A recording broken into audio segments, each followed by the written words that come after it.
15 years. That is how long Google spent telling schools, parents, and everyday people that the Chromebook was the future of affordable computing. 15 years of keynotes, partnerships, and 40 million units sold annually at its peak. And in one announcement, they made all that feel completely irrelevant. And now the Googlebook is here. It's a premium AI-powered laptop that is running Android, and it is not built for the people who made Chromebook for what it is today. And here's what Google had to say when people started asking questions. We absolutely intend to continue investing in those experiences. Many Chromebooks will be eligible to transition to that new experience. And that's it. That is the answer. And I'm going to show you exactly why that statement says nothing and what Google is actually not telling you. Now, before I get into the Chromebook, let's be clear about what is actually at stake. Because Chromebooks is not a niche product, a lot of people that cover it pretend that it is. It's not. At its peak, Google was shipping over 40 million Chromebooks a year, and that became the backbone of K-12 education across the United States, the US, Australia, and large parts of Asia. Chromebooks were kind of cheap. Most models sat around $300, and they were easy to manage at scale through Google's Workspace for Education. It also has security updates that happen automatically in the background. They booted up in seconds, which was really good. They did not get viruses the same way that Windows laptops did, and the Chromebook was genuinely a solution to a real problem. And for a lot of everyday users, this was their premium laptop. Because if you're honest about how much people actually use a laptop, browsing the web, writing documents, and doing video calls, a $299 Chromebook handles all that without breaking a sweat. You don't need a $1,500 MacBook to check your Gmail. It's kind of crazy, I know. Now, that's the audience we're talking about. Regular people who needed something affordable, simple, and reliable, and Google spent 15 years telling them that the Chromebook was exactly what they needed. And here's where it gets complicated. Chromebook sales have been sliding over the last few years.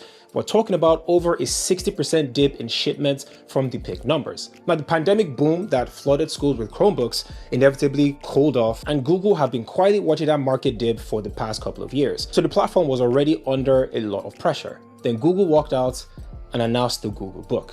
Meet Googlebook. Googlebooks are the first laptops designed for Gemini intelligence from the ground up. Now let me give you a quick and clear picture of what the Googlebook actually is, because to understand where they're going, you have to understand where they're coming from. Now the Googlebook is Google's new premium laptop platform, and it does not run Chrome OS. Google isn't announcing the OS's real name or giving many details about it just yet, but I know it's built on the Android technology stack. The headline feature is called Magic Pointer. It is a Gemini-powered cursor built in partnership with Google's DeepMind, and this is different from anything that exists on a laptop right now.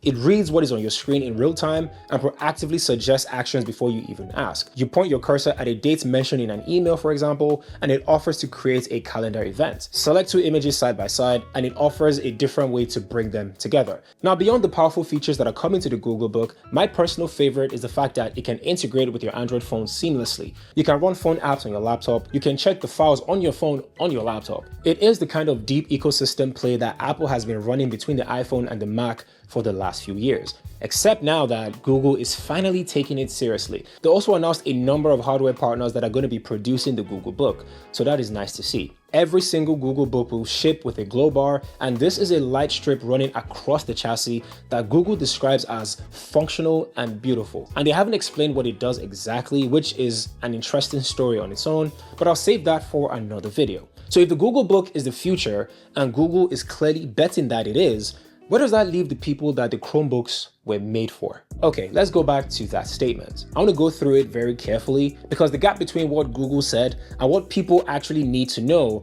is very significant. We absolutely intend to continue investing in those experiences. Those experiences, not Chrome OS, not the Chromebook, the experiences. Now think about what that word actually covers. Google Docs, Google Classroom, Google Drive, so on and so forth. All of those apps run perfectly on the Googlebook. All of those apps also run perfectly on a Windows laptop. Now, Google protecting those experiences says nothing at all about whether they're still going to build and sell Chromebook hardware. Here is another quote that I like. All Chromebooks will continue to receive support through their existing date commitment. This one sounds solid until you understand what support actually means in this context. Every Chromebook has an auto-update expiration date, and that's the date until Google guarantees software updates and security patches. That's what support means in this instance. Your Chromebook will keep getting patches until that date. Now, what the statement does not say is companies that make Chromebooks will continue designing, manufacturing, and releasing new Chromebook devices. Support and new hardware are two completely different things, and Google is very deliberately letting you conflate them. Many Chromebooks will be eligible to transition to the new experience. I keep coming back to that word, many. If the answer were all Chromebooks, they would have said all Chromebooks. The fact that they said many means that most devices won't make the cut. But here's what makes this line even more confusing. What does transition to the new experience actually mean? There are two ways that I read this. The first is that certain Chromebooks will receive a software update that brings the Chromebook experience to their existing hardware. But think about that for a second. The Googlebook has a glow bar, it has the magic pointer, and it runs a completely different OS. A software update doesn't give your $250 Chromebook a light strip or the processing power to run Gemini natively. So that reading doesn't really hold up. Now, my second interpretation, and honestly the more likely one, is that eligible to transition means that certain Chromebook owners will get the opportunity to upgrade to a Googlebook at a discount, basically a trading loyalty program for premium Chromebook users, which sounds reasonable on the surface until you realize that if you bought a budget Chromebook, the kind that most people will use on a daily basis, you most likely won't be qualifying for this offer. Now, the word eligible does a lot of work here to make this sound inclusive when the reality is almost certain the opposite.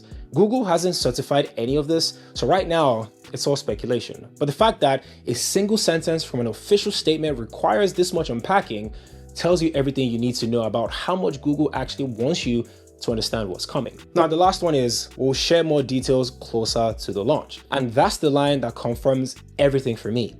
Google knows exactly what is going to happen to the Chromebooks. They have a roadmap, they have internal timelines, and they have the agreements with the different OEMs. The reason they're not telling the public is because the answer is kind of complicated. And complicated answers create panic, and panic is bad for hardware sales in the short term. So they are buying their time, which is a legitimate communication strategy, but let's not pretend it's anything other than that. Okay, here's the thing about Google that every tech fan will learn eventually. Google almost never announces that a product is dead. They just quietly stop investing in that product. You look at Stadia, Google+, Google Clips, and the Nexus. The pattern is always the same. One final statement full of praise of what the product achieved, a reassurance that existing users will be taken care of, and then silence. By the time anyone officially calls it dead, it's been dead for a very long time. The press release is just paperwork. So let's talk about what this actually means for you depending on where you are. If you own a Chromebook right now, the first thing you need to do is check your AUE dates and see how long you have left on your support window. If you've got 3 or more years left, and plenty of devices do, you're genuinely fine. Your Chromebook will still work. Nothing about the announcement changes your daily experiences. Just keep using it. If you're about to buy a Chromebook, I'll say you should wait. I know that is frustrating if you need a laptop right now, but buying into a platform after a major announcement is not really the move. At minimum, wait a few months until Google clarifies what the Chromebook hardware roadmap looks like. If you absolutely cannot wait, buy the cheapest available Chromebook that you can get so you're not overly invested in the platform that may be winding down. Look, Google has every right to move up market.